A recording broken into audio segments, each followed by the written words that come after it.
안녕하세요. 네, 네, 안녕하세요. 다문화 인문학 시민 강좌에 참여해 주셔서 감사합니다. 저는 다문화 융합연구소 연구교수 김진선입니다. 잘 들리시죠? 저희 다문화 인문학 시민 강좌는 인하대학교의 다문화 융합연구소와 정석학술정보관이 공동으로 개최하고 학생들과 시민들을 대상으로 진행하는 인문학 강좌입니다. 올해 본 강좌는 인하대학교 다문화 융합연구소 소속 연구진들이 관련 분야의 연구를 수행하면서 얻은 연구 결과를 토대로 진행다. 강좌를 시작하기 전에 늘 참석해주신 정석학술정보관 관장님이신 세호 관장님 오셨지요? 네, 관장님께서 인사 말씀 해주시겠습니다. 예, 안녕하세요. 본격적인 이제 가을이 된 것 같습니다. 날씨도 좋고, 더군다나 오늘 경우는 오늘부터 저희가 3일 동안 우리 대학에서는 이제 학생 축제가 열려서 지금, 밖에는 아주 지금 학생들의 그 여러 가지 그 활동과 이런 것들로 북적이고 있습니다. 이런 가운데 또 우리, 오영석 교수님을 중심으로 해서, 이런 그 다문화 인문학, 시민 강좌를 이렇게 쭉 열어주시고 지금 오늘 3차에 이렇게 된 것을 매우 기쁘게 생각하고 또 감사하게 생각합니다. 저희와 이 다문화 융합연구소와 함께 이런 그 시민 강좌를 이제 진행하면서 또 이러한 그 강좌가 우리 학내에 그치지 않고 우리 지역 시민들이나 또 지역에 계신 분들과 함께 이런 그 새로운 시각과 지식을 공유하는 그런 장이 되기를 그런 바라는 마음 아주 간절합니다. 또 총 6회에 걸쳐서 진행되는 그 이번 그 다문화 인문학 시민 강좌를 통해서 이 다문화에 대한 여러 가지 이슈들 그리고 관련된 사안들을 잘 알고 또 우리가 좋은 그런 그 앞으로의 어떤 발전을 위해서 그 이러한 논의가 또 잘 기여가 됐으면 하는 바람입니다. 어쨌든 이 매 강좌마다 강사님들께서 이 담론에 대한 여러 가지 다양한 의견들과 또 그 사고를 증진시킬 수 있는 좋은 주제들을 준비해 주시고 계신데요. 남은 강좌에도 많은 관심과 참여를 부탁드리겠습니다. 오늘 강연도 당연히 아주 유익한 시간 되시기를 바랍니다. 예, 고맙습니다. 네, 김대우 관장님, 인사 말씀 감사드립니다. 그리고 오늘 또 이 자리에는 저희 다문화융합연구소 소장님이신 김영순 교수님께서 참여하셨습니다. 인사 말씀 부탁드립니다, 교수님. 네, 안녕하세요. 인하대 다문화융합연구소 김용수 소장입니다. 저희 그 다문화융합연구소와 그 인하대 정서학술정보관이 한 3년 전부터 시민들을 위해서 또 인하대 학생들을 위해서 이 북새통 다문화인문학 시민강좌를 개최하고 있습니다. 현재까지 한 30여 개 정도 강의를 우리가 했고요. 사실 우리 그 정서학술 정보관 이외에도 저희가 각 지역의 도서관하고 연계해가지고, 어, 동시에 송출하는데, 이제 시간대가 서로 안 맞다 보니까 저희 그 녹화본들이, 대치도서관이라든가 장기도서관, 그리고 수봉도서관 등등의 저희 이 강의의 내용들이 공개적으로 지금 되고 있습니다. 여러분이 아시다시피 저희 인하대학교는 하와이 교포의 성금으로 만들어진 그런 학교입니다. 일찍이 아마 우리나라 사학에서 처음으로 아마 이렇게 그 이주민에 의해서 만들어진 학교라고 볼 수가 있습니다. 저희 학교가 개교 70주년을 맞이했고 또 역사를 넘어 혁신호라는 기치를 가지고 있습니다. 특히 저희 관장님, 김대우 관장님께서는 이 그 도서관의 관장님 된 이후에도 지속적으로 대학의 ESG 경영, 그 지속 가능 경영에 대해서 관심 가져주시고 또 이러한 강좌들을 또 시민들에게 공개적으로 할 수 있도록 도와주셔서 감사드립니다. 무엇보다도 이런 우리 현대 사회에 들어서 대학이 사회적으로 공헌하는 그런 책임이 매우 막강하다고 할 수 있겠습니다. 저희 학교가 인천 지역을 대표하는 학교로서 이런 ESG 경영, 지속가능 경영이라 그러죠. 최근에는 뭐 이 지속가능 경영에 대해서 어, 학교의 평가 기준도 있을 정도로 그 사회적 공헌을 많이 강조하고 있습니다. 그런 측면에서도 저희 강좌가 지속 가능한 이주 사회에 이바지할 수 있는 그런 강좌가 됐으면 좋을 것 같습니다. 이번에는 특별히 저희가 그 연구소에 있는 연구위원들, 또 연구 교수님들, 또 학과 교수님들의 연구 성과를 그 시민들의 눈높이에 맞춰서 제공하도록 되어 있습니다. 그래서 조금 여러분들과 이제 그 생소한 분야일 수도 있겠지만, 이러한 뭐라 그럴까, 그 차별과 관련된 우리 사회에 존재하고 있는 그런 문제들을 좀 한번 성찰할 수 있는 그런 기회가 되었으면 좋겠습니다. 다시 한번 그 김 관장님과 또 저희를 도와주시는 도서관의 여러분들, 그리고 또 오늘 진행하는 또 김진선 연구 교수님과 그 밖에 또 여기 참여자 모든 분들에게 감사드립니다. 고맙습니다. 네, 교수님 감사합니다. 저희 이제 세 번째 강의를 좀 들어보고자 합니다. 오늘 강의를 해주실 교수님은 오영석 교수님이시고요. 현재 인하대학교 다문화 교육학과에서 강의를 하고 계십니다. 그리고 주로 하시는 연구는 다문화 상담과 다문화 융합에 관련돼서 연구를 하시고요. 오늘은 차별과 편견 없는 세상을 위한 일상의 과제라는 제목으로 여러분들께 강의를 하실 예정입니다. 네, 오영석 교수님 준비되셨을까요? 네, 부탁드립니다. 준비됐습니다. 네, 화면 공유를 제가 할 수 있도록 여기 좀, 네, 제가 화면 공유를 해도 되겠죠? 네, 화면 공유 네, 네, 화면 공유를 하고 시작하겠습니다. 예, 소개받은 인하대학교 다문화 교육학과 오영섭이라고 합니다. 오늘 특별히 또 김대호 관장님, 또 김영순 소장님 오셔서 또 인사 말씀 해주셔서 감사드립니다. 특별히 우리 김대호 관장님께 감사드리는 것은 지난 6월에 한국 아제르바이잔 상호문화 교류 주간 때 많은 그 도움을 주셔서 정말 감사드립니다. 이렇게 항상 다문화 융합연구소 다문화 교육학과에서 하는 일을 관심 있게 지켜봐 주셔서 감사드립니다. 예, 저는 다문화 교육학과에서 배우 공부하고 있습니다. 그리고 저는 미국에서 유학생으로서 어떤 이런 삶을 살다 왔고 또 거기에서 여러 가지 좋은 것들과 또 여러 가지 어려움들을 가지고 있었습니다.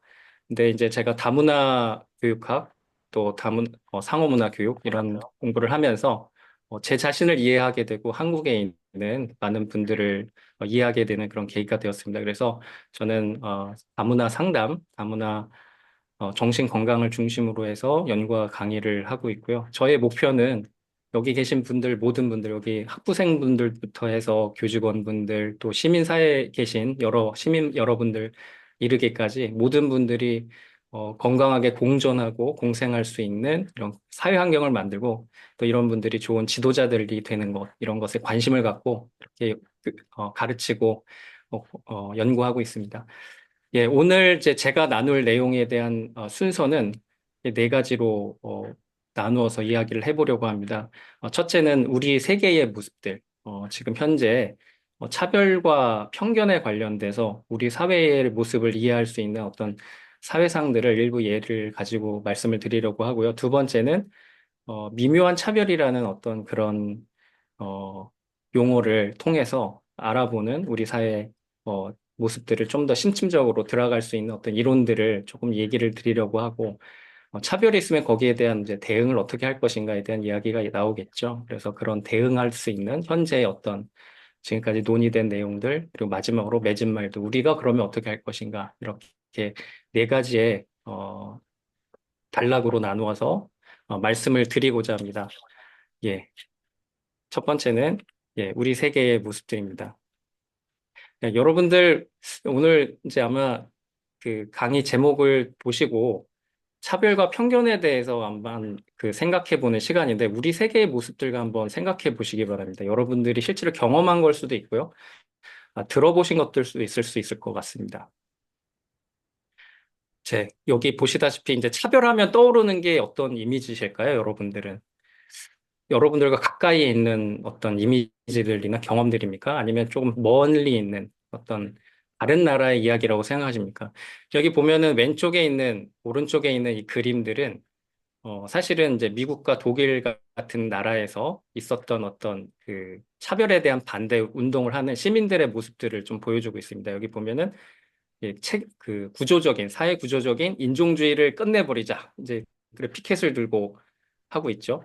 오른쪽에서는 Black Lives Matter. 그러니까 흑인의 삶, 흑인의 생명이 중요하다. 미국에서 자주 등장하는 어떤 이런 구호입니다. 차별과 편견에 관련된 여러분들이 떠오르는 이미지가 뭔지 모르겠지만, 아마 이제 이런 것들이 아마 언론에서 많이 노출되었을 것 같습니다. 아마 이제 미국이나 유럽 사회에서. 그러니까 어떤 이제 유럽에서 있었던 유색인종에 대한, 여기 미국에서 유색인종이라 하면 이제 흑인을 포함해서 백인이 아닌 그런 사람들을 포함한 얘기죠. 유색인종에 대한 비유색인종, 그러니까 백인들의 어떤 차별, 레이시즘을 하죠. 인종을 가지고 차별하는 것들을 얘기를 하고, 아니 유럽에서는 이제 유대인들에 대한 비유대인들, 가령 이제 독일이 그런 이제 아픔을 겪었죠.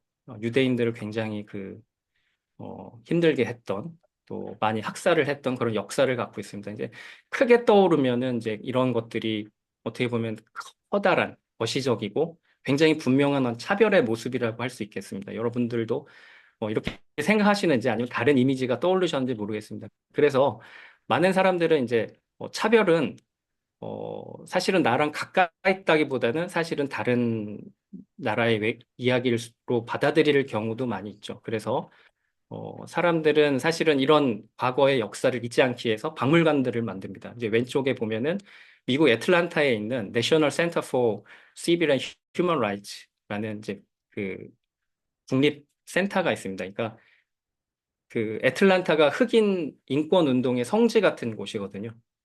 예, 과거에 마틴 루터 킹 목사님이라고 아마 들어보셨는데 그분이 이런 흑인 인권 운동을 했던 중심지 중에 하나입니다. 그래서 아틀란타에 가면은 이런 도서관, 이런 센터가 있고요. 그러니까 들어가 보면은 어떻게 백인들이 흑인을 차별했는지 이런 것들이 영상이나 뭐 비디오나 이런 걸 볼 수 있습니다. 오른쪽에는 폴란드에 있는 아우슈비츠 수용소를 만들어 놓은 곳이죠. 그것을 지금은 이제 개방을 해서 과거에 독일에 있는 그런 그 인종주의자들이 유대인들을 어떻게 죽였는지 뭐 이런 것들을 잊지 않기 위해서 이렇게 만들어 놓고 역사를 회상하고 그렇지 않도록 성찰하는 이런 계기를 삼고 있습니다.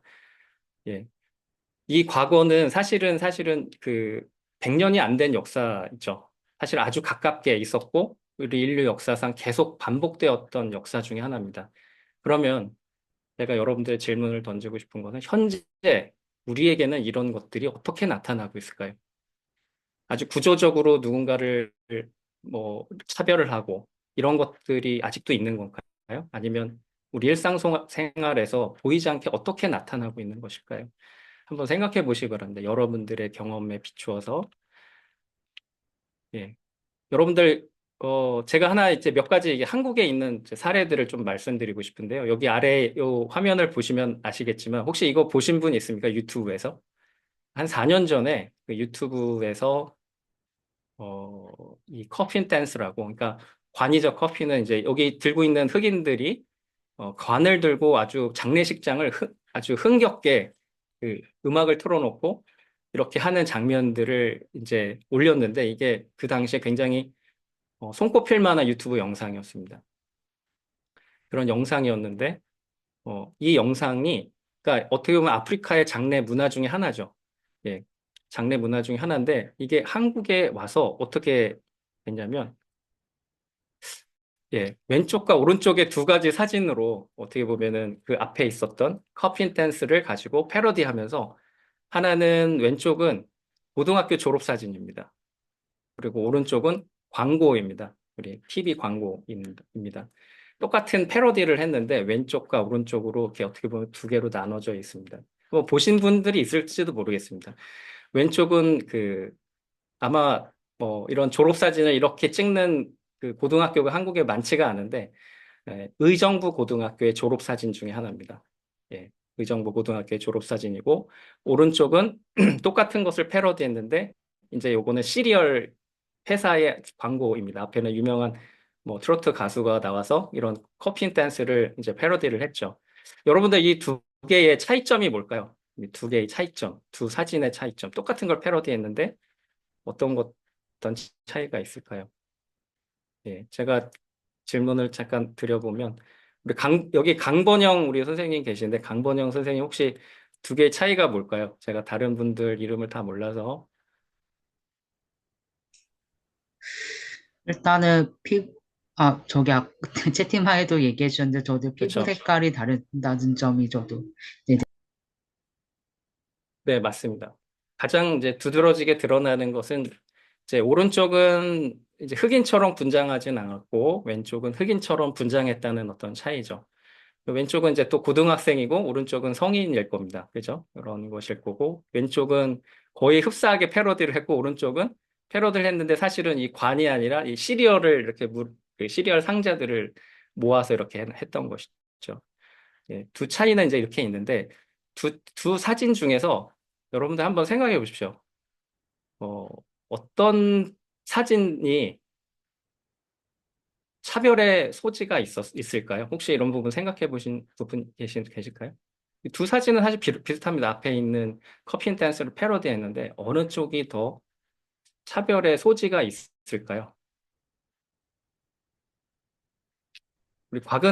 우리 여기 계신 선생님 제 화면에 보여서 네, 박은혜 선생님 혹시 네, 얘기를 해주실 수 있을까요?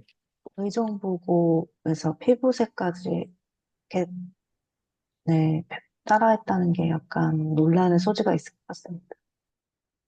예, 아마 아시는 것 같습니다. 박은혜 선생님. 그러니까 이 차이는 이제 사실은 피부색에 관련해서 이제 있었던 것이고 실제로 이 사진이 의정부고등학교는 매년 이렇게 그 당시에 그 이슈가 됐던 사건이나 유명한 인물들 이런 것들을 패러디를 하죠. 해서 그 고등학교 졸업 사진으로 남기는데 그 당시에 이 사진을 남기고 이후에 이제 그런 사건들이 계속 그 논란들 이슈가 계속 되었습니다. 이제 어떤 것이었냐면 예, 왼쪽에 있는 이분 이제 한국의 TV에 자주 등장하는 어떤 그 방송인이죠. 예, 이 방송인이 그 인스타에 이런 내용들을 올렸습니다. 흑인들 입장에서 볼 때는 매우 불쾌한 행동입니다. 제발 하지 마십시오. 문화를 따라하는 것은 알겠는데 굳이 얼굴 색칠까지 해야 되나요? 네, 이런 이제 이걸 인스타그램에 올렸는데 이것을 보고서 또 다른 이제 한국에 있는 어떻게 보면은 그 SNS 사용자들이 그 밑에 댓글들을 어마어마하게 달았습니다. 왜 대부분의 댓글은 이 흑인 아프리카 출신의 방송인의 이런 댓글을 비방하는 글이었죠. 어, 사실은 이샘 오칠이라는 사람의 관점에서는 이렇게 패러디를 하더라도 흑인의 얼굴을 검정색으로 분장을 하고 한 것이 흑인의 입장에서는 좀 아픔의 역사랑 연결이 되어 있습니다. 그것이 이제 오른쪽에 있는 사진인데요. 이것은 이제 과거에 미국에서 어, 이제 공연을 했을 때 흑인들은 심지어는 공연을 할 수 없었습니다. 그러니까 이렇게 백인 전용 극장이라든지 이게 다 나누어져 있었죠. 그리고 이런 주역 배우들을 할 수가 없었습니다. 그래서 흑인 역할을 해야 될 때는 왼쪽에 있는 이런 백인이 흑인의 얼굴을 분장을 하고 이렇게 했었던 것이죠. 이렇게 보면은 그 흑인의 특징들을 이렇게 잡은 거죠. 어떻게 보면은 새커먼 얼굴에 두꺼운 입술이라든지 그리고 유달리 새하얀 이빨 뭐 이런 특징을 잡아서 했고 이것을 이제 어떻게 보면 흑인을 어떻게 보면 우스꽝스럽게 좀 희화화하는 이런 이제 사실은 이런 역사들이 있습니다. 그러니까 흑인들이 본격적으로 미국 사회에 주류 사회에 등장하기 전에 어떻게 보면 이런 것들을 좀 겪었던 이런 일들이 있었습니다. 그래서 이제 흑인들의 입장에서는 이렇게 앞에 있었던 이게 블랙페이싱이라고 하죠. 이런 것들이 사실은 인종차별의 소지가 있는 것들로 보고 있죠. 그러니까 이거를 알지 못하면 예, 결코 알 수 없는 그런 내용들이죠. 근데 사실 여기 있는 의정부고등학교 이 학생들이 그것까지는 알지 못했던 것 같습니다. 그리고 심지어는 의정부고등학교 교사분들도 이런 내용들을 충분히 인지하지 못하고 사실은 뭐 졸업 앨범에 나갈 수 있게 계속 했던 거죠. 사실은 2020년도에 이 사진뿐만 아니라 이전에도 블랙페이싱을 하고 했던 여러 차례의 사진들이 있었습니다. 의정부고등학교 역사를 보면. 근데 이 방송인, 흑인 방송인이 문제를 제기한 이후부터는 이제 그런 것을 자제하기 시작했죠. 네. 이런 것들이 이제 본격적으로 기사화되고 하면서, 예. 그러니까 우리가 알지 못하면, 다른 나라의 문화를 잘 알지 못하면, 잘 모르는, 보이지 않는 것들이 있습니다. 그것이 의미라든지, 이렇게 블랙페이싱을 하는 것의 의미라든지, 저 사람의 상대방의 입장에서 이게 어떤 의미인지를, 죄송합니다. 충분히 이해하지 못한다면, 사실은 신뢰될 수 있는 발언이라든지 그런 행동들이 존재할 수 있는 거죠. 예. 반대로 이거는 이제 한국에서 있었던 사건이고 한국에 있는 어떻게 보면은 소수자로서의 흑인, 그 아프리카 출신의 방송인의 어떤 이런 발언이라면 반대로 한국에서 가장 지금 있는 스포츠 스타 중에서는 손흥민이 있을 수 있죠. 손흥민은 늘 지금 경기장에서 뛸 때마다 이렇게 왼쪽에 보면은 예, 관중석에서 항상 인종차별을 당합니다. 이렇게 보면은 눈을 찢는 행위죠. 그러니까 동양인을 할 때에 특히 이제 서구 유럽인들이 자주 하는 행동입니다. 동양인들은 눈이 작다. 뭐 이런 것을 잡아서 하는 행동이죠. 실제로 요 펜은요, 관중, 제가 이제 이것도 기사에서 나왔는데, 아마 벌금형을 받고 출입을 금지를 당하는 아마 그런 일들이 있었습니다. 그러니까 우리도 그렇게 하면은 인종차별에 대해서 분개하고 그렇듯이 한국에 와 있는 어떻게 보면은 다른 민족들, 다른 인종들에 대한 어떤 역사나 문화나 이런 걸 알지 못하면 또 실수할 수 있는 이런 것이 있겠죠. 뭐 물론 그 손흥민의 예는 사실은 공개적으로 대놓고 어떻게 보면은 비하하는 거고 앞에서 있는 건 사실은 이 의정고등 학생들은 알지 못하고 한 겁니다. 네, 충분히 인지하지 못한 상태에서 한 것이기 때문에 좀 차이는 있지만 어쨌든 간에 이제 그런 부분에서 어떻게 보면은 차별의 소지랑 어떤 그런 것들이 있을 수 있는 것이라고 할 수 있겠습니다. 네, 오른쪽에 있는 이 사진은 이제 여러분들이 혹시 아는지는 모르겠어요. 에릭 남이라는 어떤 한국계 미국인의 사진인데요. 이게 이제 CNN에서 인터뷰를 했어요. 이 사람은 한국계 미국인인데 미국에서 태어난 한국인 2세입니다. 그러니까 이 사람은 사실은 부모님은 한국인이지만 미국에서 태어나고 자라고, 그러니까 미국 시민이죠. 근데 이제 이 사람이 항상 이제 그러니까 사실은 이 인터뷰는 코로나 시기에 미국에서 아시안 헤이트 크라임, 그러니까 아시안 계통에 대한 어떤 혐오 범죄가 급증할 무렵에, 왜냐하면 코로나 자체가 중국 우한에서 왔다는 것부터 시작해서 그런 뭐 음모론부터 해서 여러 가지 그런 아시안 계통에 대한 엄청난 이런 그 혐오 범죄들이 증가했을 시절에 에릭남이 CNN에서 인터뷰를 한 겁니다. 그것 중에 하나가 이제 에릭남이 말하는 것 중에 하나가 나는 여기서 태어나고 자라고 미국 사람인데 사람들은 항상 내가 어디서 왔느냐고 묻는다. 나는 여기 시민인데 여기 사람인데. 그러니까 보통 말하는 미국 사람의 어떤 기준은 백인으로 어떻게 보면 기본값이 설정돼 있기 때문에 늘 자기가 여기서 태어나고 자라도 늘 어떻게 보면은 타자화되는 이방 사람 같은 취급을 당하는 어떤 그런 것들을 토로한 인터뷰 장면이었습니다. 그러니까 우리도 어떻게 보면은 해외에 나가면 우리도 동일하게 차별의 피해자가 될 수 있는 상황이 될 수 있는 것이죠. 예. 좀 더 이제 이런 예로부터 해서 실제로 우리 한국에 있는 다문화 가족이라고 하는 사람들의 그런 어떤 그 생활상들을 조금 살펴보면 이건 이제 평균 자료긴 한데 2021년도 다문화 가족 실태 조사에서 나타난 것입니다. 여기 보면은 15년, 18년, 21년도의 어떤 이런 것들을 쭉 보고 있는데 이들이 느끼는 편견과 차별에 관련된 데이터가 조금씩 많이 줄어들고는 있습니다. 한국에서 이들이 느낀다고 하는 여러 가지 어려움들이 있어요. 여러 가지 어려움들이, 뭐 어려움이 없다는 사람들도 있고, 어려움들 없다는 사람도 이제 증가하고 있고, 뭐 여러 있는데, 오늘의 주제가 이제 편견과 차별이잖아요. 근데 이 사람들이 느끼는 편견과 차별이 갈수록 조금 줄어들고는 있지만, 한국에선 여전히 이 사람들은 뭔가 편견과 시달리고 차별적인 어떤 대우를 당한다는 것이 이들의 어떤 실태 결과의 어떤 그런 모습들입니다. 우리가 가까이 살고 있는. 네, 이 사람들의 어떤 지난 1년간, 그러니까 21년도 조사 결과니까 20년도겠죠. 20년도부터 21년 그 조사 직전까지 지난 1년간의 어떤 차별 경험을 보면 거리나 동네에서 일반 상업시설에서 공공기관에서 직장 일터에서 아니면 자녀들의 학교와 보육시설에서 아니면 자기의 집에서 어떠한 차별 경험을 있는지를 이렇게 그 조사를 했어요. 보면은 1점이 전혀 차별을 받지 않았다 해서 매우 자주 차별을 받다 4점까지 있습니다. 여기 보면 평균 점수가 4점에 가깝지는 않지만 보면은 뭐 가장 높은 게 여기 있긴 한 1.9. 보면은 가끔이라도 차별을 받았다 이런 내용들이 있는데 이를 보면은 직장과 일터에서 어떻게 보면은 어, 가끔 아니면 자주 차별받았다 이런 내용들이 이렇게 보일 수 있고요.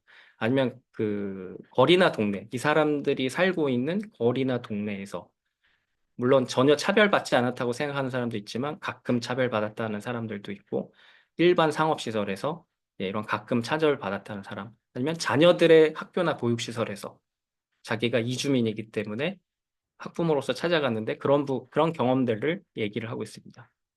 집에서 왜냐하면 이 사람은 그 국제 결혼을 한 사람들이기 때문에 어떻게 보면 좀 인종적으로 다른 문화적으로 다른 이런 부분이 있겠죠. 근데 이 사람들은 어떻게 대응을 했을까요? 이게 보면은 상대방에게 사과를 요구를 한다 직접적으로 아니면 친구한테 상의를 한다. 제일 많은 거는 이런 거를 당했을 때 자기가 직접 해결하기보다는 어, 상의를 하고 아니면 상대방이 사과를 요구하는 경우도 있긴 하지만 아니면 문의를 하는 경우도 있습니다. 이런 기관에. 근데 거의 대부분들은 그냥 참고 지나갔다. 이 사람들이 그냥 참고 지나갔다는 것들이 계속 이제 늘어나고 있죠. 이게 보시다시피 계속 늘어나고 있습니다. 예, 그러니까 전반적인 어떤 사회에서 이 사람들이 어떤 이런 처지에 있었을 때 해결하는 방법이 사실은 참고 지나가는 이런 것이라는 걸 알 수 있습니다. 예, 이주 배경 아동들을 보면은 또 동일한 어떤 조사 보고서에서도 이렇게 나타나고 있죠. 예, 점점 줄어들고 있습니다. 지난 1년간의 학교 폭력 경험도 어떻게 보면 많이 감소했습니다. 어떻게 보면 들쭉날쭉하긴 한데 2021년에 2.3%이긴 한데 피해 유형들을 보면은 예, 말로 하는 협박과 욕설들이 있었고요. 계속 줄어들고는 있습니다. 다행스럽게 줄어들고 있지만 가장 많이 듣는 것이 말로 하는 협박과 욕설들. 그다음 집단 따돌림. 근데 집단 따돌림은 우려스럽게도 점점 증가하고 있습니다. 여기 보면은. 그죠? 그리고 보면은 전화 등으로 하는 욕설과 비방도 이렇게 그 다음으로 이렇게 있고요. 뭐 이런 것들, 뭐 괴롭힘, 뭐 빼앗김, 뭐 이런 것들이 있습니다. 그러니까 이주 배경 아동 청소년들도 학교에서 주로 이제 학교에서 있는 이런 이게 학교 폭력이죠. 이런 유형들을 보면은 여전히 이런 것들은 완전히 없어지지는 않았구나. 이런 것들을 알 수 있을 겁니다. 그리고 이들의 대응 방법도 보면은 아까 보면은 뭐 가까운 사람들은 지인들에게 알리죠. 여기서도 보면 부모님들은 가족에게 알렸다는 것이 제일 많습니다. 또 학교에 알리는 경우도 있는데 여기 보면은 참았다는 내용도 꽤 많습니다. 여기 보면 부당하다고 생각했지만 참았다. 예.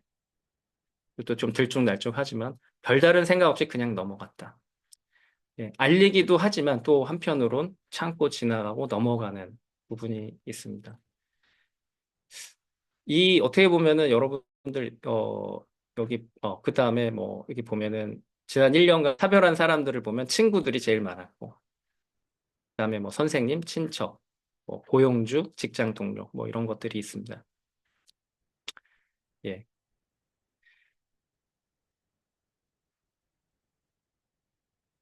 또 예. 차별시 대응 방법에 대해서 아까랑 이제 비슷한 표인데 예. 우리가 여기서 이제 보다시피 어떻게 보면은 이주민들이 한국에 와서 여러 가지 삶의 환경에서 일상생활을 살아가는 데 있어서 어, 차별과 어떻게 보면 편견이 완전히 없어지지는 않은 또 여전히 불편함과 참고 지내야 되는 또 이런 부분이 많다는 걸 알 수 있죠. 또 다른 이제 예를 하나 또 들어볼게요. 여기 보면은 어, 예, 우리 사회의 한 대학가의 한 현실입니다. 여기 보면은 왼쪽에 있는 사진은 이제 경북대학교의 사진인데요. 경북대학교 인근의 사진입니다. 여기 보면 오른쪽 상단이 경북대학교의 모습이고 그 길 건너 하나 건너서 여기는 빽빽한 이제 밀집 지역이 있습니다. 주택 밀집 지역. 마치 우리 인하대 후문을 보는 것 같은데요. 여기서 이제 무슨 일이 있었냐면 4년 전에 여기 보면은 이 주택 밀집과 지역 한복판에 여기 보면은 여기 짓다 안 건물이 하나가 덩그러니 놓여 있죠. 어, 경북대에 재학 중인 한 100여 명의 무슬림 학생들이 여기에 다 하숙을 하거나 뭐 여기 이제 원룸 같은 데서 살고 있었는데 자기들이 어떤 그 종교적인 신념을 좀 지키고 종교 생활을 할 수 있는 그런 모임이 필요해서 주택가 인근에 어떻게 보면 빽빽해 있는 이 주택가 인근에 부지 사서 건물을 올리기 시작했습니다. 그런데 이제 이 주택가의 반응, 이웃이라고 할 수 있는 이 주민들은 여기 보면은 보시다시피 국민이 먼저 이슬람 사원 건축 결사 반대 하면서 어, 아주 강경하게 대치를 하기 시작했고요. 그리고 무슬림들이 제일 또 싫어하는 어떤 돼지라든지 이런 것들을 돼지머리 같은 경우를 여기다 이제 오랫동안 거리에다 방치해 놓고 심지어는 이제 길바닥에다 돼지 기름이라든지 돼지 피 같은 걸 뿌리고 또 거리에서 돼지 바베큐를 먹고 뭐 이런 일종의 그런 것들을 정기적으로 해왔죠. 여기 보면은 BBC에서 이런 것들도 조명이 됐어요. 저희 나라의 어떤 이런 한 사례를. 주민들의 한 사람이 여기 이제 극렬하게 이제 반응을 하죠. 무슬림은 잔인하게 죽이고 참수한다. 다른 사람들을. 이렇게 하면서 어서 나가라 하는 이제 아주 고성을 지르고 하는 이런 장면들이 이제 잡히기도 했는데 그래서 이런 사례들이 있습니다. 우리 어떻게 보면 경북대학교에 있는 무슬림 학생들의 사례이기도 하지만 사실 인하대학교에도 무슬림 학생들이 분명히 존재하고 또 다양한 종교적인 신념을 가진 사람들이 존재하는데 한 사례로서는 이렇게 우리 사회에서는 또 무슬림에 대한 내가 잘 알지 못하는 종교라든지 내가 잘 알지 못하는 그런 어떤 그 사람들에 대해서 여전히 어떻게 보면은 두려움 속에서 어떻게 보면은 공존과 상생을 하기보다는 이렇게 밀어내고 또 이들과 같이 함께 하려는 노력보다는 우리나라에서 없어질 사람으로 이제 이렇게 생각하는 경우가 있죠. 예. 여러분들은 어떻습니까? 우리 인하대학교는 예외 같을까요? 아직까지 이렇게 표면적으로 이런 이 무슬림을 향한 어떤 무슬림 포비아라고 그러잖아요. 이런 두려움을 가지고 본격적으로 주민과 어떤 유학생 간의 갈등이 일어난 사례가 인하대에는 아직은 보이지는 않지만 또 없지 않아 있습니다. 인천에서도 이런 밀집 지역 이렇게 그 무슬림들이나 이런 사람들이 밀집된 지역들 아니면 뭐 고려인들이 밀집한 지역이라지 이런 지역에서 어떻게 보면 선주민이라는 한국인들과 갈등 사례가 없지는 않습니다. 예.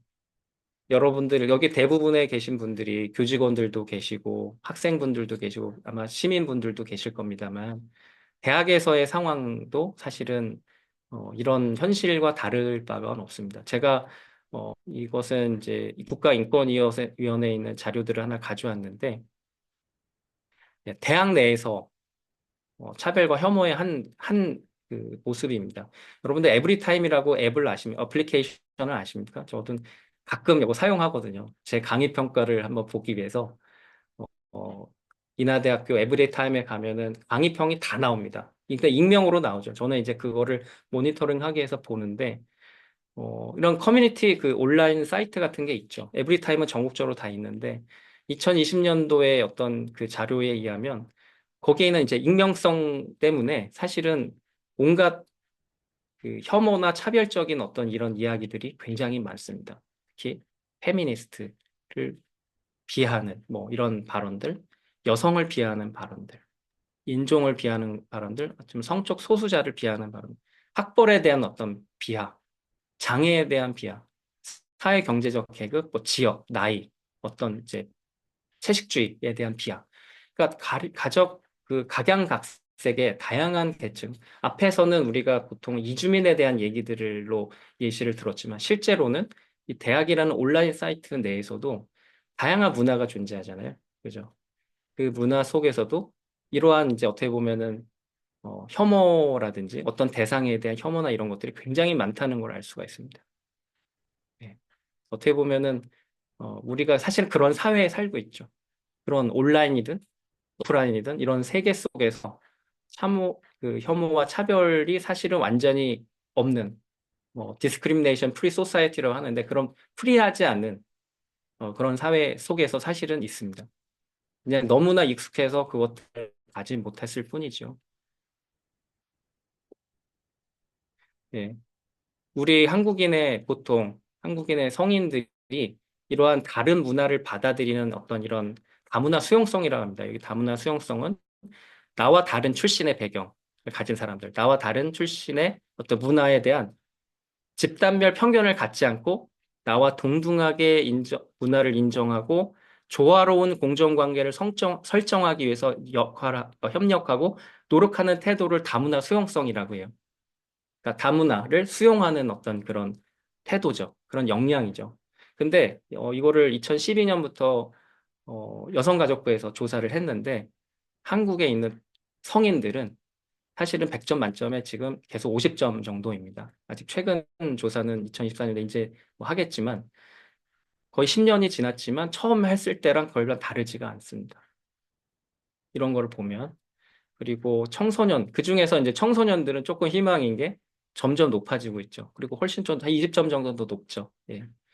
그러니까 나이가 젊을수록 어떻게 보면은 그 다른 배경, 다른 출신에 대한 어떤 개방성, 편견이 없는 이런 태도들을 가지고 있는 반면 그 이상의 성인들은 사실은 어떻게 보면 마음의 문을 굳건히 닫고 아까 경북대에 있는 그 인근의 그 주민들처럼 그냥 무슬림 하면은 테러리스트를 떠올리고 제발 이곳을 떠나달라고 하는 어, 이제 이런 것들을 보이는 것들이 사실은 어떻게 보면 한국 성인들의 일반적인 평균적인 자료라고 할 수가 있겠습니다.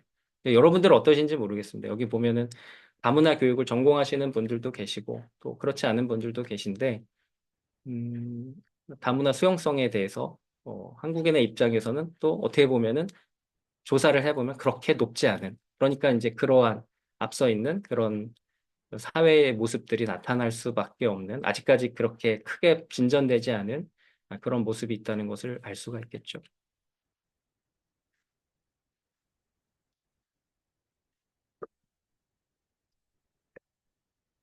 네, 두 번째입니다. 두 번째는 이제 미묘한 차별이라는 건데요. 예, 미묘한 차별은 이제 어, 학술적인 용어이기도 한데 앞서 있는 우리 세계의 모습들을 잘 읽어낼 수 있는 하나의 좋은 키워드가 될 수 있어서 제가 가져와 봤습니다. 미묘한 차별. 예, 무슨 뜻인지 한번 볼까요? 예, 미묘한 차별은 이제 영어로는 마이크로 어그레션이라는 뜻입니다. 마이크로나는 이제 작다는 거죠. 아주 작은, 뭐 미시적인 세계. 예, 어그레션은 공격하는 거죠. 그러니까 그래서 어, 미시 공격, 그다음에 뭐 여러 가지 번역들이 될 수 있겠죠. 작은 차별. 예. 예, 한영배 선생님 요거 지금 이제 여기다 뭐가 이렇게 줄을 긋는데 그거는 안 해주셨으면 좋겠어요. 예, 그리고 예, 보면은 이제 이 그 미묘한 차별이라는 이 단어는 이제 처음에 요 오른쪽에 있는 이분이 예, 처음 이제 이야기한 내용입니다. 그러니까 이분은 이제 보시다시피 흑인이시죠. 근데 이분은 하버드 의과대학 정신과 교수였습니다. 체스터 앤 피어스라는 분인데요. 이분이 흑인에 대한 백인이 흑인에 대해서 언어적인 차별과 모욕을 묘사하기 위해서 처음으로 사용을 했습니다. 마이크로 어그레션이라는 단어를. 하버드 대학도 대단한데 거기에 의과 대학이고 그 교수님이시죠.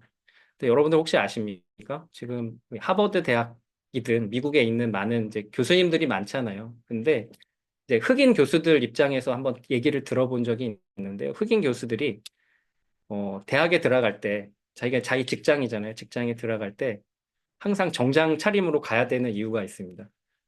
왠지 아세요? 캠퍼스 폴리스가 거기는 미국에는 이제 여러 가지 사건 많기 때문에 총기도 가지고 다닐 수 있고 그러니까 어디 있는데 흑인들에 대해서 더 많이 어떻게 보면은 무슨 일이 있으면 뭐라고 해야 돼? 검문 검색 뭐 이런 것들이 많기 때문에 사실은 흑인 교수니까 당연히 자기 직장이고 어떻게 보면 교수로서 권위를 갖고 있다 하지만 정장을 꼭 입고 가야 되는 그런 이유가 있다고 합니다. 그러니까 사실은 우리가 생각하지도 못했던 것이죠.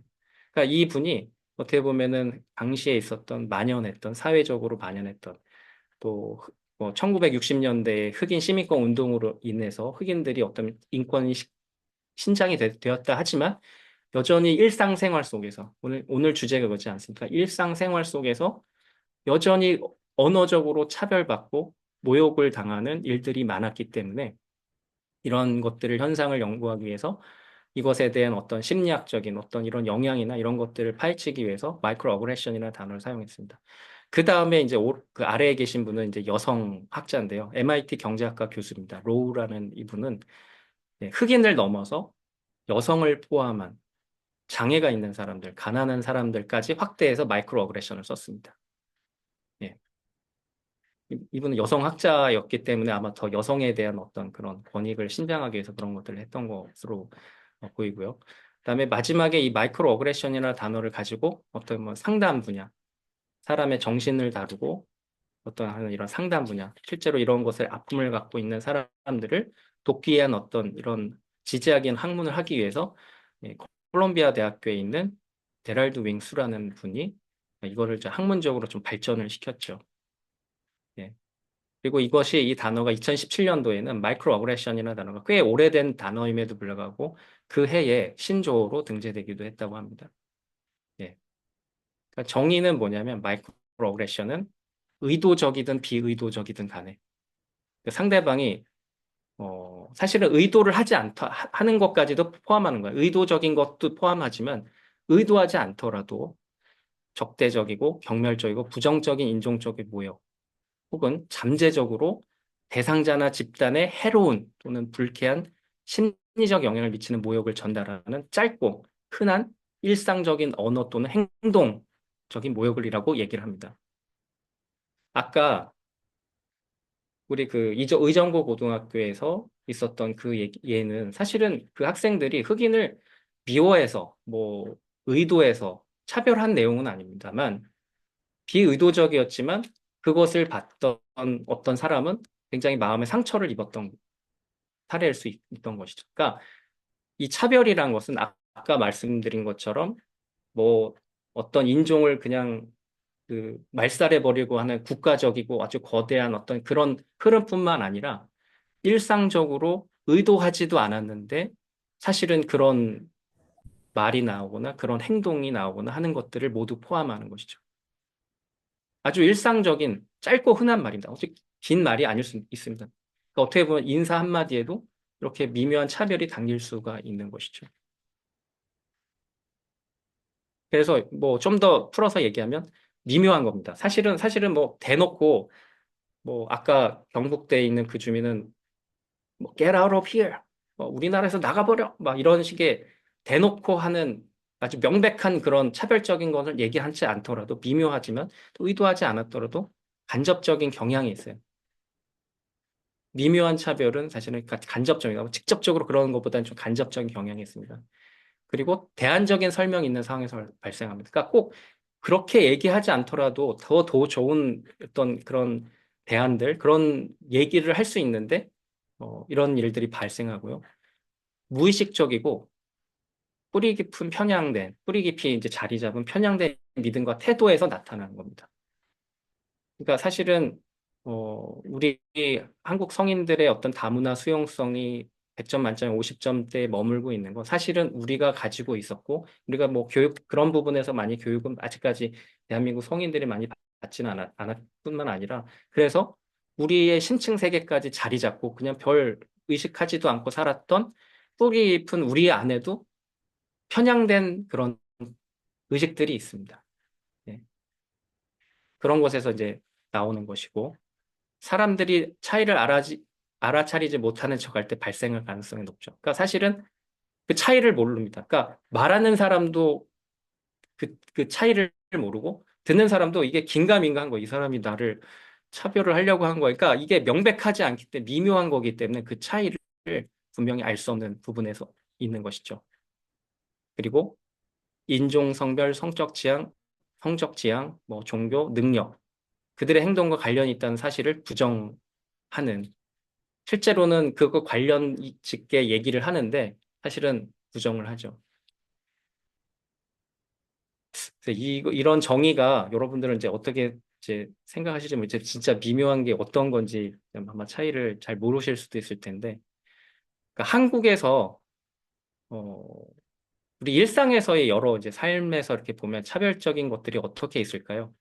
이렇게 보면은 사실은 우리 사회도 굉장히 극과 극으로 사실은 나뉜 사회이기도 하죠. 한국 사회를 가만 보면 어느 사회도 사실 마찬가지입니다만 한국 사회도 이렇게 보면은 명이 있고 암이 있는, 흑, 흑이 있고 백이 있는 그런 사회입니다. 그러니까 지역을 중심으로 해서, 그렇죠? 수도권을 중심으로 해서 비수도권 뭐 이런 것들이 있죠. 능력을 중심으로 대학 뭐 그런 것이 있죠. 뭐 능력, 뭐 학벌과도 관련이 있는, 이제 어느 특정 대학교 출신의 어떤 이런 것들이 사실은 뭐 사실 뭐 없자 이거는 사실이 있잖아요. 그리고 나이를 중심으로 여러분들 아마 이런 것들 많이 들어봤습니다. 무슨 충, 그죠? 무슨 충. 그래서 어 그게 비하는 말이죠. 그런 뭐 특정 계층을 앞에 놨고 무슨 벌레라는 때 충을 넣으면 사실은 굉장히 비하는 말로 사실은 이런 익명성이 있는 그런 커뮤니티에서 많이 쓰는 말들입니다. 또 학력을 가지고 또 경제적인 어떤 수준을 가지고 외모를 중심으로 해서 어떤 성에 관련돼서 또 이성애냐 이성애가 아니냐에 따라서 어떤 종교에 대해서 아까 경북대 같은 경우에 종교에 대한 어떤 특정 종교에 대한 두려움, 포비아가 있는 그런 것들을 얘기를 하는데 사실은 그런 것들로 사실은 나눠질 수 있는 또 그런 것들이 우리 일상생활에서도 충분히 보이죠. 사실 그런 것들이. 예. 그래서 어떻게 보면 여러분들이 큰 불편이 없었다면 한국 사회에서 살아가는 불편이 없었다면 어쩌면 여러분들이 특권적인 위치에 있었기 때문일 수도 있습니다. 어쩌면 여러분들이 불편한 한국 사회에서 사는 게 불편하고 조금 어려움이 있었다면 어떻게 보면은 차별받는 위치에 있었기 때문에 알게 모르게 그런 것들이 있었을 거라고 생각이 듭니다. 그러니까 차별과 편견이란 것은 아까 제가 얘는 뭐 이주민과 선주민과의 관계 또 뭐 유학생과 유학생이 아닌 사람들의 관계 뭐 이런 걸로 얘기했지만 사실은 그렇게 이주를 중심으로 인종을 중심으로 얘기하는 것 그 이상의 포괄적인 사실은 이런 차별과 편견이 우리 사회에 존재할 수 있다 하고 있다는 것이죠. 그러니까 아까 말씀드린 거대하고 명백한 인종주의적인 어떤 그런 해악들뿐만 아니라 일상생활에 자글자글하게 있는 작게 자리 잡은 다양한 차원의 일상적인 차원의 차별과 편견들은 존재하고 있습니다. 아마 들어보신 적이 있는지, 배운 적이 있는지, 혹시 이런 것들이 당해본 적이 있는지, 또, 또 이런 것에 대해서 여러분들이 앞으로 개선할 마음이 있으신지 모르겠지만, 어쨌든 오늘 주제는 그런 것들, 어, 일상에 아주 미묘할 수 있는 그런 부분들에 대한 한번 생각을 해보자는 것이죠. 아까 미묘한 차별들을 유형을 나누면 뭐 이제 학술적으로는 이렇게 세 가지로 나눕니다. 폭력, 뭐 모욕, 무시인데요. 그러니까 폭력은 아주 아주 의도성이 더 명백한 겁니다. 아주 익명성이 보장되고 편향된 신념과 행동을 묵인하거나 공유한 사람이 있을 때, 감정이나 행동의 자질을 상실할 때 아주 대놓고 폭력적인 어떤 이런 걸 하는 거고요. 이거보다 조금 이제 낮아지는 단계입니다. 모욕, 인설트, 마이크로 인설트는 무례함 또는 둔감함. 자기가 그렇게 하고 있는데도 내가 왜 그게 문제가 되는지 모르는 거죠. 내가 그게 무례한지도 저 사람한테 그게 무례하다는 거를 모르는 거죠. 그런 비의도적인 행동이나 언어적인 언급을 말하는 것입니다. 네, 무시. 그러니까 실체가 있는데 그런 나와 다른 문화를 가진 사람들의 실체가 있습니다만 그럼 그런 사람들이 느끼는 감정도 있고 그 사람들이 느끼는 생각들이 있는데 그런 것들을 그냥 배제해 버리는 거예요. 없는 사람 취급하는 거예요. 부정하거나 거부하는 거죠. 언어적이나 비언어적. 예. 그래서 이제 이런 것들을 이제 영향들을 보면 가령 이제 뭐 피해자라고도 할 수도 있겠고 이걸 이제 정확히 명명을 뭐 피해자, 가해자로 어떻게 말을 해야 될지 모르겠지만 피해자라고 한다면 피해자인 사람들은 보통 이제 비주류 집단일 수 있잖아요. 이 사람들은 그러한 일상적인 어떤 차별과 혐오에 비의도적이더라도 내가 이렇게 받은 것이 계속 반복된다면 일상이잖아요. 그런 것이 반복된다면 이게 이런 것들이 이제 만성적으로 스트레스를 주고 피로감을 주기도 합니다. 또 반대로 내가 알지도 못하는데 내가 이제 가해자로서 그런 주류 집단이 있을 수 있잖아요. 이런 차별을 내가 의도하지도 않았는데 하는 사람들도 사실은 이제 나중에 이런 얘기를 처음 이제 이런 부분이 이러면 안 된다 이런 얘기를 쓰면 나는 차별한 적이 없어요 하는 저항들이 생기죠. 인지적으로, 정성적으로, 행동적으로 그 죄책감을 느낍니다. 제가 이제 이런 것들을 최근에도 본 적이 있는데 제가 이제 이런 미묘한 차별에 대한 어떤 이런 것들을 제가 발표를 하고 어떤 분이 이제 토론을 해주시기로 했어요. 학술대회에서. 근데 그분이 제 어떤 발표문을 읽고서 본인이 굉장히 죄책감을 느꼈다는 겁니다. 그런 것들을 보내주신 적이 있으세요. 그러니까 자기도 모르게 혹시라도 나도 이런 가해자가 되지 않았을까? 의도하지 않았는데 잠재적으로 내가 그런 영향을 미쳐 하는 그런 깨달음 때문에 자기도 모르게 그런 좀 약간 두려움, 이런 저항감 이런 것들이 생겼다는 것이죠. 예. 그러니까 이 사람들, 그러니까 두 사람 다 영향이 있는 겁니다. 그래서 보통 이런 차별에 대한 얘기들은 차별을 당한 사람들이 주로 목소리를 내죠. 가해한 사람들은 잘 모릅니다. 실제로는. 내가 그런지도 모릅니다. 그래서 보통은 피해자 얘기만 있지만 사실은 이 사람들도 죄책감, 어떤 저항감, 그런 스트레스가 있습니다. 그래서 그 사람들은 이런 것들을 해결하기 위한 어떤 문화적인 역량, 아까 말씀드린 대한민국 성인들의 다문화 수용성들을 개선하고자 하는 이런 노력들을 해야 되는 것이죠. 예. 해외의 사례들도 있고 국내의 사례들이 있는데 한번 일단 국내 사례들을 잠깐 보겠습니다. 예.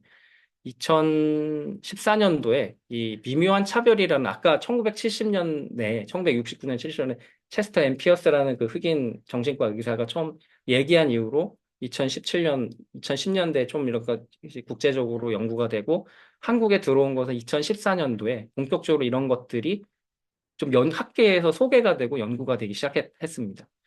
처음에는 이제 동성애에 관련된 차별, 혐오에 관련된 연구로 처음 등장하기 시작했고요. 처음에는 국내에서 미묘한 차별, 먼지 같은 차별, 먼지 차별, 미세 공격, 여러 가지 다양한 용어로 번역이 됐고요. 주로 한국에서는 지금 이제 연구되고 소개된 것은 사실 여러 가지가 있지만 아까 그 차별과 뭐 억압의 동심원들, 흑백 명함으로 나뉘어진 이런 것들 보여드렸지만 대표적으로는 이주민들, 이주민 외에도 장애인들, 여성들, 비수도권에 사는 사람들, 성소수자들, 종교적인 소수자들에 관련된 내용들로 학계에서 주로 보고되고 이야기되고 있습니다. 네. 사실은 차별은 우리 사회에 사실은 공기처럼 있습니다만 미묘하기 때문에 먼지처럼 있기 때문에 사실은 먼지가 안 보이듯이 존재하지만 존재하지 않는 것처럼 느낄 뿐이지요. 근데 사실은 어떤 이런 사람들은 이미 그런 것에 대해서 많이 어려움을 느끼고 살고 있다는 것이죠.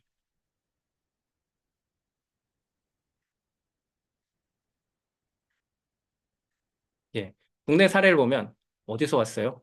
예. 이주 배경 청소년들에게 미묘한 차별의 사례를 얘기를 해보라니까 어디서 왔습니까? 하는 그런 인사말들 있죠. 이게 굉장히 차별적인 발언으로 들어왔다는 거예요. 여러분들 Where are you from? 이라는 인사말, 영어 인사말. 이건 해외 사례도 동일한데 아까 에릭남이 느낀 거랑 똑같습니다.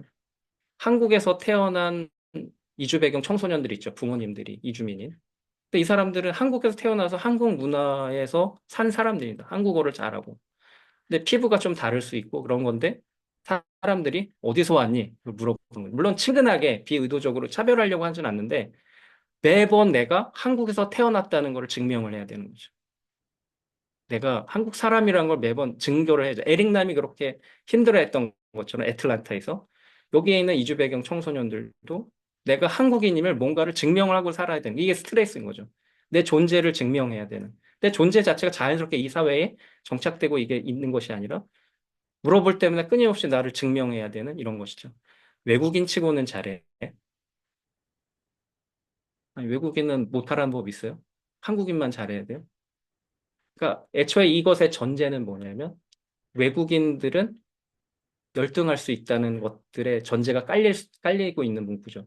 외국인 치고는 잘해. 이게 되게 좀, 예, 이 듣는 사람한테는 굉장히 힘들었던 얘기였죠. 우한 폐렴 중국인 출입 금지, 코로나가 한창 있을 때 그것에 대한 어떤 중국인들에 대한 차별적인 어떤 발화들, 이런 것들이 아주 온 사회에, 전 세계에 편만하게 있었죠. 너는 그렇게 안 보여. 너는 그렇게 안 보여. 너는 외국인처럼 안 보여. 한국 사람 같아. 이게 칭찬인가요? 물론 칭찬으로 얘기를 했을지라도 사실은 이 사람들의 중요한 문화적인 어떤 뭐 그런 유산들은 자기 부모님의 다른 국적에 있는 그런 것들도 있을 수 있습니다. 그러니까 한국인의 고유의 우리가 생각하는 그런 한국 사람의 그런 모습이 아니라 자기 뭐 어머니, 아버지의 문화로부터 오는 그런 가치관들, 그런 것들도 있잖아요. 그것도 굉장히 소중한 건데, 예, 그렇게 넌 안 보인다. 이 사람들의 어떤 존재의 반만 인정하는 거죠. 할 수 있다는 거죠. 너 다문화 가정인데 더 바르게 잘 컸다? 예, 다문화 가정은 뭐 잘 못 자라야 됩니까? 예, 사실 저는 한국인이잖아요. 근데 저를 더 다르게 규정하는 듯한 느낌이 좀 불편했던 것 같아요. 일본어를 당연히 할 줄 안다고 생각하는 것 같아요. 그러니까 일본계 부모님 둘 중에 한 분인지 뭐 그분이 계셨는데 여기에 있는 한국인들은 저 사람 부모 중에 누군가 일본 사람이니까 일본어는 당연히 잘할 줄 알고 그렇지 않을 수 있잖아요. 예. 예, 이런 것들을 이제 불편함을 호소하는 거죠. 일상생활에서 어떻게 보면 인사말에서 예. 마트의 한 통로에서 인도나 파키스탄 사람이 서너 명의 물건을 있으면 일단 가까이 안 가는. 저 사람들이 나와 다른 피부색, 그 다음에 무슬림 같은 복식을 하거나 이렇게 있으면 더 안 가는 예, 이런 것들. 그 사람들 보고 대놓고 한국 사람하고 결혼하려고 왔어? 뭐 이런 식의 이런 발언들. 그리고 인도 사람을 처음 만났는데 어디 공장에서 근무하세요? 인도 사람들은 공장에서만 근무해야 되니까 인도 사람들 굉장히 인텔리한 사람들이 많습니다. 여기 인하대학교에서도 굉장히 공대 그런 실험실에서 굉장히 좋은 성과를 가지고 있는 사람들이 많습니다. 근데 이제 그런 사람들, 동남아나 뭐 이런 피부가 나랑 다른 사람들을 애초에 그러니까 이거를 직업을 어떤 특정 인종과 귀속을 하는 거죠. 그 어떤 직업의 어떤 유형을 저 사람의 성이라든지 저 사람의 문화를 인종과 이 매칭을 하는 이게 무의식적인 이게 이런 현상인 겁니다. 그러니까 이걸 굉장히 생각해서 저 사람이 공장에 생각한 이게 아니라 나도 모르게 무의식적으로 내 안에 있는 잠재돼 있고 깊이 뿌리 박힌 신념 같은 그런 것들 내가 보고 사회화된 그런 것들이 이렇게 자연스럽게 나오는 것이죠. 아, 세금도 내요? 다문화 수당만 받은 줄 알았어요. 그러니까 이주 배경 사람들이 한국에서 세금도 안 내고 수당만 받아가는 가령 말하는 세금충 뭐 이런 비하적인 발언들을 많이 듣죠. 그런 실제 아닌데 예, 일본인 결혼 이주 여성. 그러니까 한국 남편과 결혼한 일본인 결혼 이주 여성들이 겪는 것들은 아, 한국 사람이 다 되었네. 이런 시댁 식구들한테 어느 사람이 다 되었네. 이것도 한국 사람으로 물론 여기 살기 위해서 왔지만 이 사람들의 중요한 문화적인 어떤 그런 유산들은 일본에 있습니다. 그렇죠? 우리 한국과 일본 간의 그런 감정적인 어떤 그런 것은 다를지라도 어쨌든 이 사람들이 일본 사람이고 일본의 정신 정서적인 그런 것들을 다 갖고 있는 사람이라는 걸 인정을 해줘야 되는데 한국 사람 다 됐네 뭐 이런 식의 얘기들 한국 대 일본 축구 경기가 열리면 어느 쪽 응원할 거예요? 굉장히 불편한 질문들을 꼭 하고 어떻게 대답했을 것 같아요? 여기 송현수 선생이 실제로 여기 어떻게 대답했을 것 같아요? 이 사람들이 저는 러시아에 살면서 이 질문을 많이 받아봤거든요. 근데 저는 항상 한국을 응원했습니다. 네. 네, 맞습니다. 실제로 여기 그 시댁 식구들 앞에서는 아예 한국이죠 이렇게 하지만 실제로 마음으로는 일본을 응원했대요. 이 사람들은. 왜냐하면 일본 사람이잖아요. 그 사람들이. 그걸 가지고 우리가 못할 수는 없죠. 우리랑 뭐 민족적인 감정이나 역사적인 이런 것들이 그렇다 할지라도 개인으로 봤을 때는 그럴 수 있죠. 또 독도 문제를 계속 꺼내고 불편하게 만드는 또 이건 사실은 저 개인과 나 개인이 해결할 수 없는 문제잖아요. 저의 의견을 물어볼 수 있지만 그런 것들을 어떻게 보면 뭐 내가 듣고 싶은 대답을 듣게 하려고 하는 또 그런 의도도 있었던 것이죠. 뿐만 아니라 아까 말씀드린 것처럼 이주민뿐만 아니라 우리 사회에 존재하는 뭐 상위 군인들, 전쟁 후유증으로 인해서 어떤 부상당한 사람들, 장애인들, 예, 이런 사람들, 뭐 성소수자들, 여기 제가 성소수자들 연구는 여기다 넣지는 않았는데 이런 사람들이 실제로 여러 가지로 사실은 미묘한 차별, 그러니까 대놓고 차별하지 않지만 뭔가 내가 그 사회에 편입되기 위해서 어쩔 수 없이 따라가야 되고 불편함들을 이렇게 참고 해야 되는 그런 부분들이 있었다고들 얘기를 하죠. 그러니까 예, 이런 사례들을 생각해 보면 사실은 여러분들이 불편했을 이런 뭐 미묘한 차별에 동일한 어떤 경우를 뭐 겪었을 수도 있지만 만약에 불편하지 않았다면 어떻게 보면 여러분들은 어떻게 보면 주류 집단이기 때문에 한국 사회의 주류 집단이기 때문에 그런 거를 못 느낄 수도 있었을 것 같습니다. 네. 뿐만 아니라 이거는 이제 우리 일상생활에서 있었던 어떤 차별의 사례들이 있었다면 사실은 이제 우리가 살아가는 시대는 인공지능의 시대죠. 어마어마한 그런 디지털 대전환의 시대로 전환돼 있습니다만 여러분들이 AI를 통해서 받는 데이터들, 그들이 정리해준 데이터들조차도 편향된 데이터일 가능성이 많다고 지적을 합니다. 그러니까 여러분들이 AI를 통해서 뭐 챗 GPT나 이런 걸 통해서 뭐 쉽게 답을 얻고 그러잖아요. 근데 그 데이터들이 챗 GPT가 내놓는 그 답변들도 사실은 여러 가지 축적된 데이터들을 가지고 정리를 한 거잖아요. 근데 그 축적된 그 데이터들도 편향성이 있는 거예요. 가령 예를 들어서 인공지능도 학습한 데이터 자체가 우리 사회에 만연한 그런 글과 어떤 이런 블로그나 이런 것들에 있는 미묘한 차별과 혐오를 사실은 답습하는 겁니다. 그들이 그거를 구분할 수 있는 윤리적인 그런 것들이 없어요. 그러니까 오히려 지금 인공지능의 시대에서 우리가 그런 시대에 살고 있다고 되게 자랑스러워 할 수도 있지만 오히려 차별과 편견이 은폐되고 견고해질 수 있는 그런 시대로 들어왔다고 우리는 또 많은 또 학자들이 또 우려를 하고 있습니다.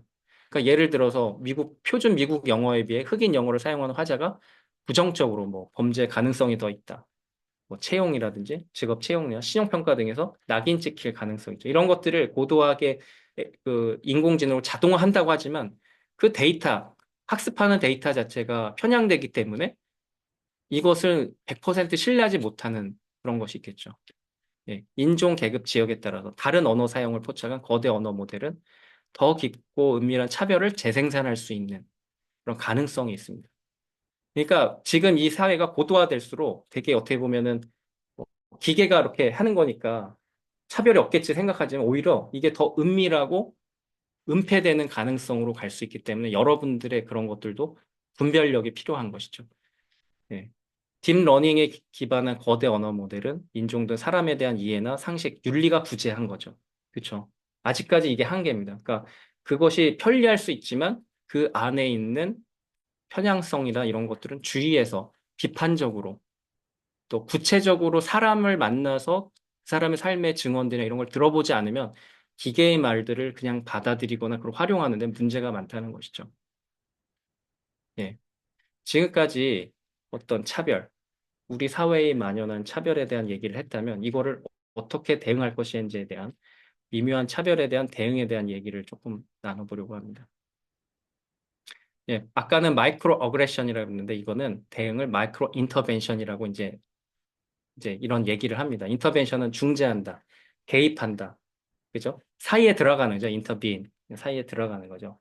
그 갈등이 되는 그 두 사이에 들어가서 어떻게 중재할 것인지에 대한 건데 기본적인 개념은 그러니까 차별을 받은 사람들의 경험의 실체를 인정하는 거예요. 처음은.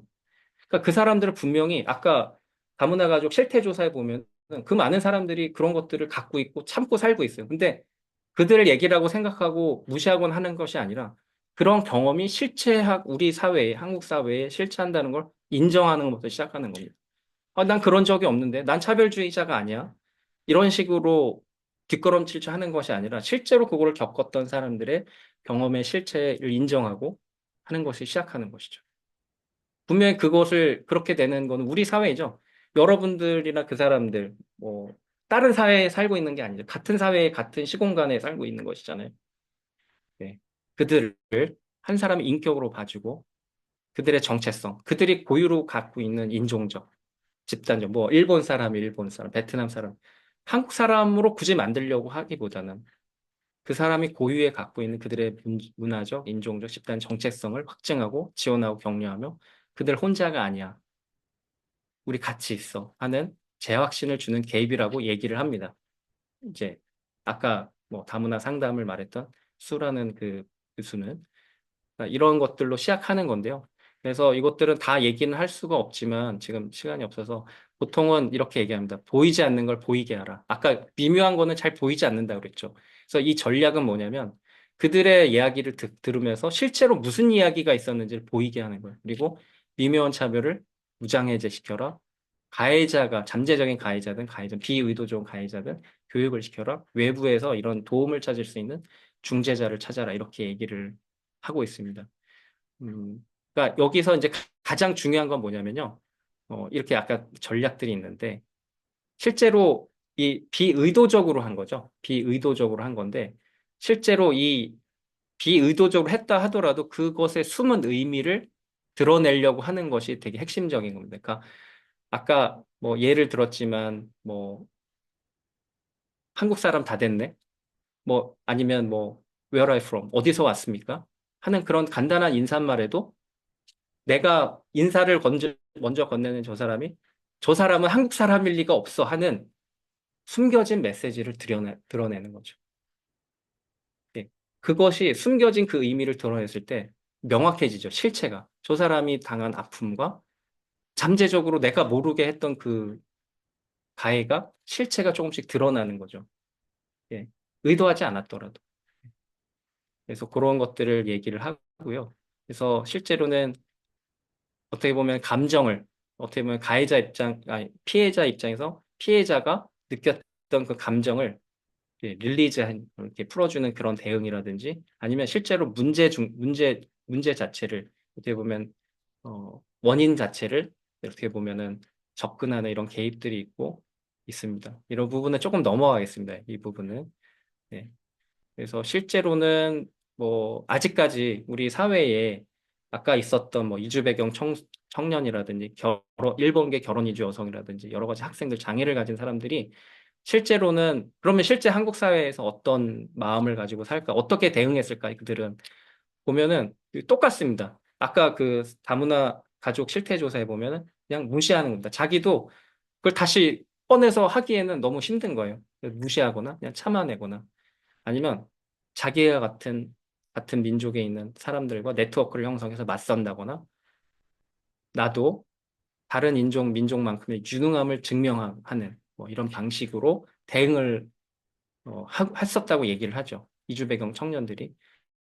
일본계 결혼 뉴스 아까도 얘기했지만 어, 상처를 받거나 그냥 삭히거나 곤혹스러움 또 본심을 숨겨야 하는 딜레마 상황을 늘 경험하면서 특별히 그거 외에는 어떻게 대응할 수 없었던 예.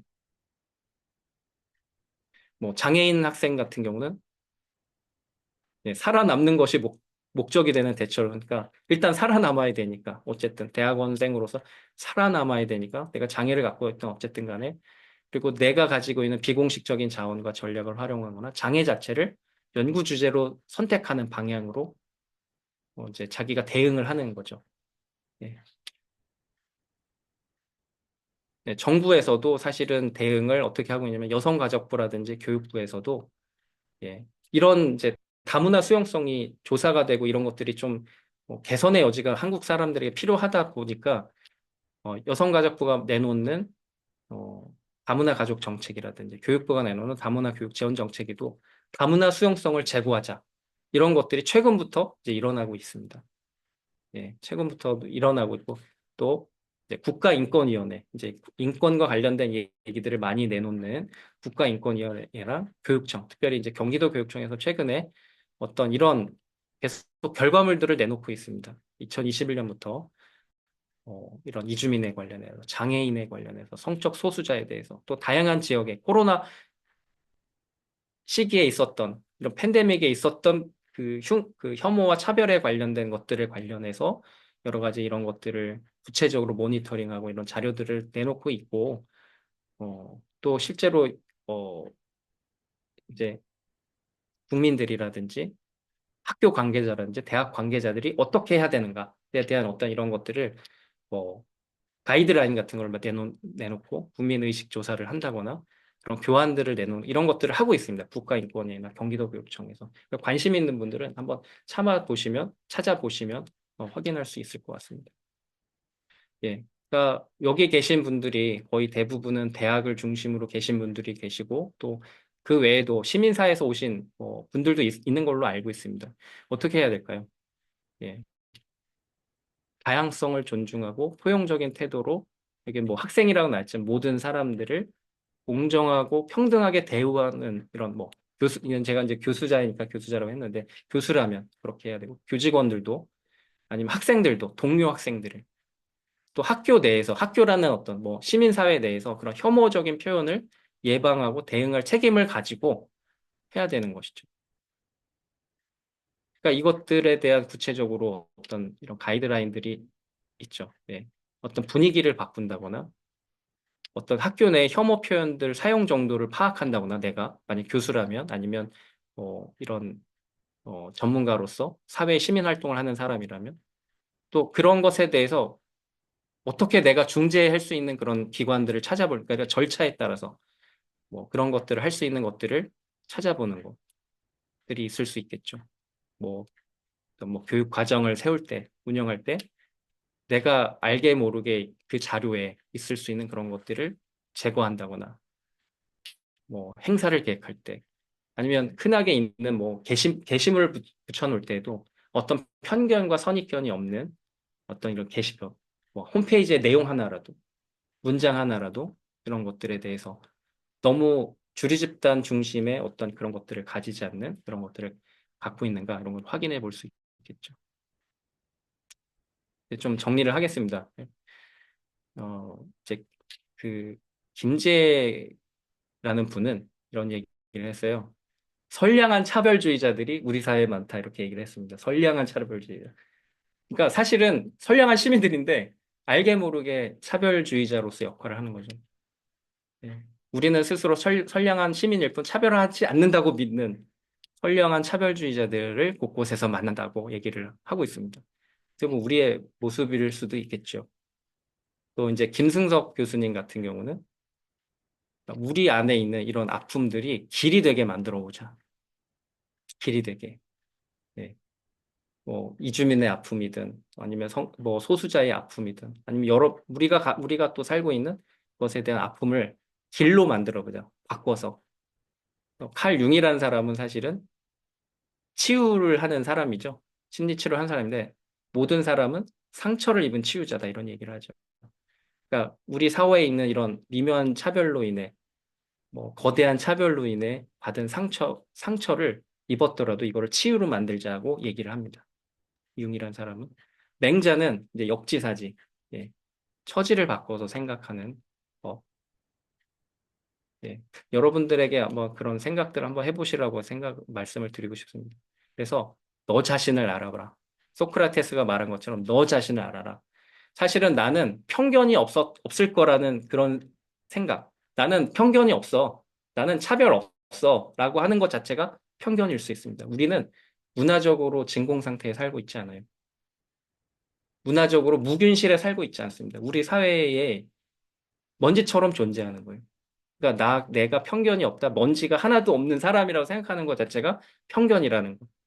나 자신부터 해서 뭐 여기 각각의 이제 자기 자신의 지위나 어떤 사회적 역할에 맞게 자기로부터 동료들, 또 자기가 있는 직장들, 이웃들, 지역사회들 이런 것까지 한번 이런 부분에서 한번 생각해 보는 것도 유익할 거라고 생각합니다. 자기 점검 목록이죠. 아까 내가 혹시 성별에 따라서, 지역에 따라서, 혹시 내 학력에 따라서, 내 종교의 신념에 따라서, 내 사회적 경제적 수준에 따라서, 어떤 장애 유무에 따라서, 뭐 기타 등등 이것에 따라서 내가 혹시 불편하지 않았는지, 혹시 불편했는지, 혹시 내가 그것에 따라서 뭔가 알게 모르게 그런지는 않았는지 한번 생각해 보시기 바랍니다. 나의 말과 글이 약이 되기도 하죠. 누군가를 살리는 약이 되지만 깊이 누군가를 찌르는 칼이 되기도 합니다. 그러니까 말 한마디가 정말 천냥빚을 갚기도 하지만 누군가를 정말 살인하는 말이 될 수도 있죠. 그러니까 깊이 상처를 줄 수 있고 스트레스를 주기도 하는 말의 무게를 안다면 항상 뭐 그런 부분에서는 조심해야 되는 건 상식일 겁니다만 한번 오늘 강의를 통해서 한번 생각해 보시고 정기적으로 점검을 해 보시고요. 그리고 상대적인 문화적 배경까지도 한번 충분히 고려해 보는 문화적 역량과 겸손을 가지시길 바랍니다. 잠깐만요. 그리고 마지막으로 여러분들이 이제 아까 말한 뭐 인공지능과 또 여러 가지 미디어의 이런 것들을 소비하는 사람일 수도 있고 미디어를 생산하는 사람일 수 있잖아요. 그러니까 여러분들이 혹시 미디어에 있는 소수자에 대한 부정적인 선입과 편견을 강화하는 내용들이 있는지를 한번 확인해 보시는 것도 좋은 실천 방안이 될 수 있겠습니다. 그리고 만약에 여러분들이 뭐 여러 가지 뭐 SNS 이런 것들을 생산하는 사람이잖아요. 그러면 내가 하는 것들이 상대방의 문화적 배경을 충분히 고려하고 하는 정말 겸손하게 문화적 역량을 갖춘 그런 자료들을 생산하고 있는지 생각해 보면 좋겠습니다. 우리의 일상에서 할 수 있는 노력들 중에 하나에 갈 수 있게 우리 SNS를 참 많이 하잖아요. 네. 그래서 저는 여러분들이 우리 사회에 있는 오늘 말씀드린 것처럼 보이지 않는 또 의도치 않을지라도 이런 편견과 차별을 인식하고 보면 그런 이미 그 마음에 상처를 입을 수 있었던 그런 사람들의 연민을 품고 문화적 역량과 겸손을 가진 또 아까 그랬죠. 인공지능도 한계가 있죠. 그래서 여러분들이 그런 것들을 판단할 수 있는 윤리적인 사람들입니다. 그래서 윤리적으로 뛰어난 그런 리더들, 그런 지도자들이 되시길 바라겠습니다. 예, 오늘 여기서 제가 좀 길게 얘기를 했는데 여기서 마치고자 합니다. 제 강의를. 예, 감사합니다. 네, 오영석 교수님 너무 감사합니다. 저도 강의를 들으면서 혹시 제가 삶에서 또한 강의에서 상담에서 그러한 차별을 하고 있지 않았나? 그리고 혹시 나는 미묘한 차별을 당하고 있지 않았었나라는 생각을 하게끔 하는 강의였던 것 같아요. 그리고 구체적으로 어떤 전략을 가지고 또 어떤 대응 방법을 가지고 또 어떤 정책들이 있는지도 자세하게 말씀해 주셔서 전반적으로 좀 돌아볼 수 있었던 차별에 대해서 전반적으로 돌아볼 수 있었던 시간이었던 것 같습니다. 이제는 시간이 많지 않지만 그래도 좀 질문을 받아보도록 하겠습니다. 네, 질문 부탁드립니다.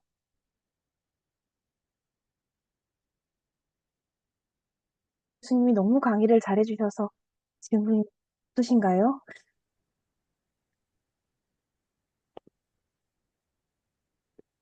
질문 제가 없으세요? 오늘 말한 강의안은 제가 지금 채팅창에 올렸어요. 그래서 혹시 참여 저기 뭐 뒤에 참고 문헌도 달았고 그래서 좀 더 이 부분에 대해서 사실 굉장히 긴 얘기를 제가 사실 짧게 하느라고 좀 소략해서 얘기한 것이 많았습니다. 그래서 참고할 만한 것들은 이 강의안들을 보시면 여러분들이 좀 공부를 하신다면 참고할 만한 자료들이 꽤 많습니다. 그래서 그런 부분 참고하셔서 이제 하시면 좋을 것 같습니다. 여기 계신 분들 다문화 교육학과 뭐 인문융합 치료학 전공 또 제가 모르는 여러분들도 계신데 아마 자기 그 분야에서 이것을 가지고 연결해서 공부할 것도 많이 생기고요. 또 실천적으로 뭐 이런 것들을 어떻게 해야 될 것인가 이런 것도 생각해 볼 자료들이 될 거라고 생각합니다. 네, 네, 질문을 해도 될까요? 네, 질문해 네, 주세요. 지금 미묘한 차별은 소수자의 입장에서 많이 설명이 된 것 같은데, 혹시, 그 공동체 안에서 예를 들어 그 입장이 반대되는 역할이 반대될 경우에도 이 미묘한 차별을 적용할 수 있을까요? 예를 들어주시면 어떤 네. 걸까요? 제가 네, 예를 들어서 백인이 많은 사회에서 아까 교수님 말씀하셨지만, 흑인 교수를 말씀하셨지만, 그런 공동체에서는 흑인이 소수자가 되겠지만, 예를 들어 흑인이 많이 하는 어떤 공동체에서 백인이 소수자가 될 수도 있잖아요. 그런 경우에도 적용을 할 수 있을까요? 미묘한 차별. 저는 당연히 그렇게 적용할 수 있다고 봅니다. 거기서는 이제 좀 주류랑 비주류 집단이 인구 구성이 좀 달라지잖아요. 이제 문화적인 다수자랑 소수자가 달라질 수 있기 때문에 그런 상황에서도 충분히 있을 수 있다고 생각이 됩니다. 네, 감사합니다. 네, 감사합니다. 혹시 더 질문이 있으실까요? 없으시면 저희가 오늘 강의는 여기서 마무리하려고 합니다. 저희가 다음 달 강의 안내를 해드리겠습니다. 다음 달 강의는 네 번째 강연이고요. 정미 교수님께서 강의를 해주실 건데, 강의 제목은 문화에 대해서 말씀해 주실 겁니다. 세계 옛 이야기와 문화 다양성이라는 주제로 가지고 10월 마지막 주 월요일 날 또 만나 뵐 것 같습니다. 모두 건강하시고요. 저희는 다음 달 마지막 주 월요일에 뵙도록 하겠습니다. 오늘 모두 감사합니다. 안녕히 계세요.